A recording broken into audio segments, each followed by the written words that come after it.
CM Sindh से इंशाल्लाह ताला मुलाकात होगी। जो उनको असिस्टेंस चाहिए होगी इंशाल्लाह फेडरल गवर्नमेंट प्रोवाइड करेगी। शाह साहब में कच्चा शामिल है, जिसमें लॉ एंड ऑर्डर की कराची की सिचुएशन है, उसके ऊपर हम मीटिंग करने जा रहे हैं। वो ख़ुद प्रिजाइड करेंगे और फेडरल गवर्नमेंट और प्रोविंशियल गवर्नमेंट मिल के वो मीटिंग करेगी। तो उसमें जो कच्चे के सोल्यूशन हैं और जो बाकी लॉ एंड ऑर्डर की सिचुएशन है वो हम बैठ के एड्रेस करेंगे। आपके शहर में यहाँ 3 कंसर्न थे। एक आपका जो कच्चे का इलाका जो उसको एड्रेस करना है, वो चेयरमैन साहब ने सारा ब्रीफ किया है और बाकी लोगों ने भी, उसको भी हम एड्रेस करेंगे।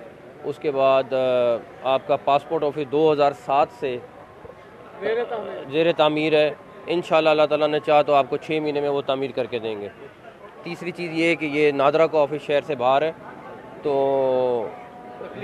लोगों को मसला है। अभी चेयरमैन साहब ने हमें सियासत वो करें, हम भी काम करने का टाइम है, इस टाइम काम करें, सियासत वाली बात करें। ऑपरेशन फिर पॉसिबिलिटी है जो प्रोविंशियल गवर्नमेंट हमें कहेगी हम इंशाल्लाह उसको पूरा सपोर्ट करेंगे इंशाल्लाह।